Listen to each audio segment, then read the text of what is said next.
మేమందరం హాయిగా కలిసే ఉన్నాం. ఇది మీడియా స్పెక్యులేషనే అన్నాడు. అంటే ఆయన సోషల్ మీడియాలో పెట్టాడు ఆ విషయం. ఏది? తన మీద జరిగిన దాడి గురించి ఆయనే చెప్పుకున్నాడు. హ్మ్.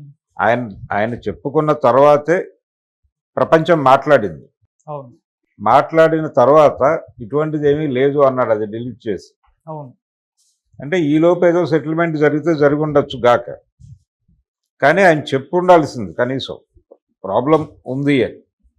ఆ తర్వాత ఎవరు ఆయన ఒక వేరే ప్రోగ్రాంలో ఆయన ఉన్నప్పుడు అంటే అడిగారు, ఆ రోజు మీరు అలా పెట్టారు కదా సోషల్ మీడియాలో, ఏమిటి అంటే నేనేదో పెడతానండి, దాన్ని పట్టుకుని మీరు స్పెక్యులేషన్ రాసేస్తారా, మా ఫ్యామిలీలో గొడవల గురించి నన్ను అడగండి అని చెప్పి ఒక ఛానల్ పేరు చెప్పి ఆ ఛానల్ వాళ్ళని అడగండి అన్నాడు.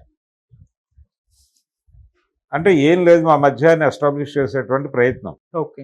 ఇప్పుడు స్ట్రైట్గా పోలీస్ స్టేషన్కి వెళ్ళి స్వయంగా తనే కేసు పెట్టాడు అనేది కదా ఇప్పుడు బయటకు వచ్చినటువంటి వార్త. అవును. సో ఒక రికార్డు ఉంది, అది సోషల్ మీడియాలో పెట్టినటువంటి పోస్ట్ కాదు. హ్మ్. డిలీట్ చేసేసి అబ్బాయి నేను ఇప్పుడు అన్నాను, నేను ఎందుకు అన్నాను అంటాను. ఇది ఒక బేస్ ఉంది, ఒక పునాది ఉంది. అక్కడ కంప్లైంట్ ఇచ్చారు అనే విషయం ఆల్రెడీ మీడియాలోకి వచ్చేసింది. వివాదాలు ఉన్నాయి వీళ్ళ కుటుంబంలో అనేది రకరకాలుగా చాలా సందర్భాల్లో, ఉదాహరణకి మనోజ్ వివాహ సందర్భంగా, అంటే ఆయన ద్వితీయ వివాహం సందర్భంగా, ఏది భూమా కుటుంబం నుంచి అమ్మాయిని వారు పెళ్లి చేసుకున్నారు. ఆ పెళ్లి వ్యవహారంలో మోహన్ బాబు కొంచెం విముఖంగాను దూరంగాను ఉన్నారు. టోటల్గా మంచు లక్ష్మి గారి బాధ్యత వహించి ఆ కార్యక్రమం నిర్వహించారు. ఇవన్నీ చూసాం మనం. ఆ టైంలో ఆయన వస్తాడా రాడా ఆఖరి నిమిషం వరకు అదొక ట్విస్ట్, టెన్షను జనాలకి.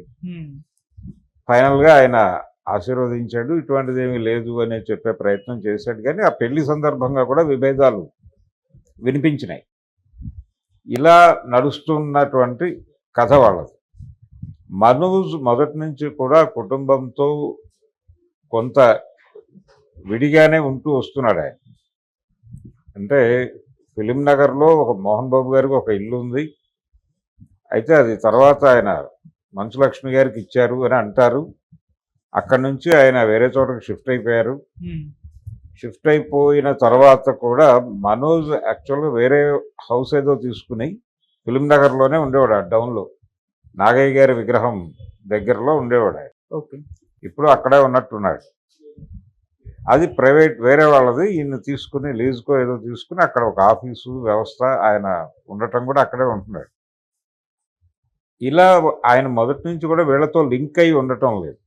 అలాగే వాళ్ళ ఫ్యామిలీకి ఒక ఎడ్యుకేషన్ బిజినెస్ ఉంది. ఆ ఎడ్యుకేషన్ బిజినెస్ కేవలం శ్రీ విద్యానికేతన్ మాత్రమే కాదు, ఇక్కడ కూడా వాళ్ళకు కొన్ని ఎడ్యుకేషనల్ ఇన్స్టిట్యూషన్స్ ఉన్నాయి. వేరు పేర్లతో నడుపుతున్నారు.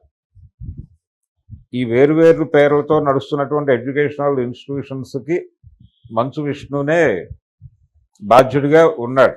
మంచు విష్ణు ఫోటోనే కనిపిస్తుంది మనకు ఆ లోగోస్లోను వాటిలో. ఓకే. మనోజ్ ఎక్కడ కనబడ్డాడు. సో ఇది తను పర్సనల్గా ఎస్టాబ్లిష్ చేసుకున్న ఎడ్యుకేషనల్ ఇన్స్టిట్యూషన్స్ అయితే కావచ్చు. ఓకే. ఎవరు? విష్ణు.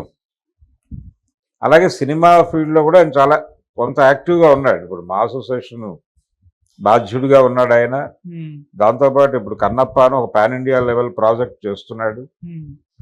ఈ క్రమంలోనే ఈ వివాదం కూడా, ఆ సినిమా ప్రమోషన్ అనేటువంటి అభిప్రాయం సోషల్ మీడియాలో రాస్తున్నారని కూడా చెప్తున్నారు కదా. ఇది ఒక గొడవ. అయితే వాళ్ళిద్దరి మధ్య ఈ శ్రీ విద్యానికేతన్కి సంబంధించిన వ్యవహారంలోనూ ఇతర ఆస్తుల పంపిణీ వ్యవహారంలోనూ మోహన్ బాబు గారు సమన్యాయం చేయలేదు అనేది ఒకటి. రెండోది, తన కృషి ఉండొచ్చు. ఇది జనరల్గా ఎలా జరుగుతుందంటే అన్నదమ్ముల మధ్య గొడవలు, తను ప్రమేయంతో కామన్ ప్రాపర్టీ నుంచి తాను విడిగా ఎస్టాబ్లిష్ చేసినటువంటి కొన్ని ఆస్తులు ఉంటాయి. వాటిని తనవిగానే భావిస్తూ ఉంటాడు ఆ కుమారుడు. ఇవి తన నైపుణ్యంతో పెంచినటువంటి ఆస్తులు కదా అనేటువంటి అభిప్రాయంతో ఉంటాడు అతను.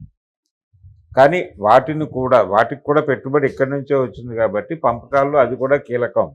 ఓకే. అని ఇంకొకళ్ళు అన్నప్పుడు గొడవ మొదలవుతుంది. దాదాపు ఇలాంటి వివాదమే ఆల్రెడీ ఒకటి ఏపీలో చూస్తున్నాం మనం. జగన్మోహన్ రెడ్డి వర్సెస్ షర్మిలారెడ్డి అని. అవును.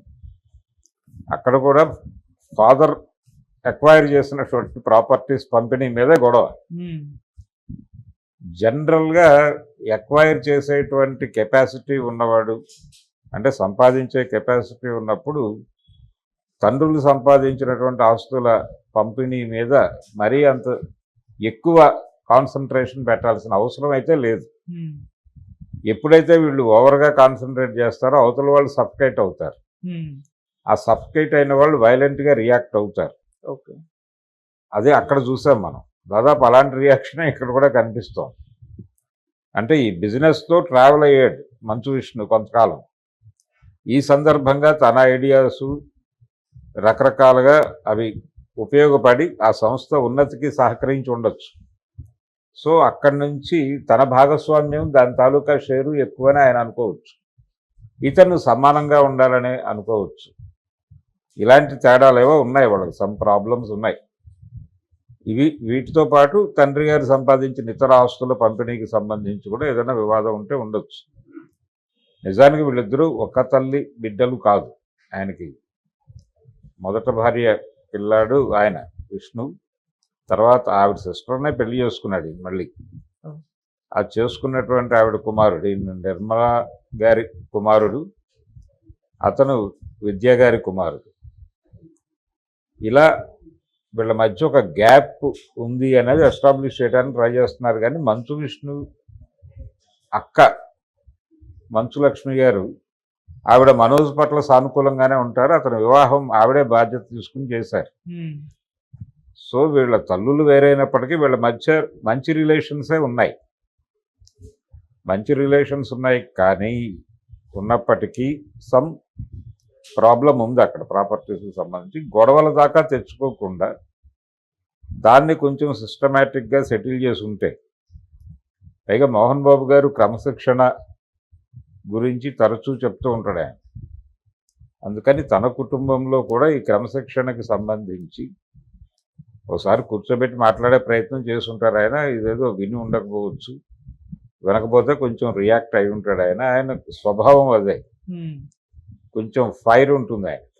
అందుకని తన మాట వినలేదు అని చిరాకు పడి ఉండొచ్చు. రెండోది, సెటిల్ అయిపోయి ఇలా వీటి గురించి ఎందుకు, మీరు లైఫ్లో సెటిల్ అవ్వాలి అనే కోరిక కూడా ఉంటుంది తండ్రికి.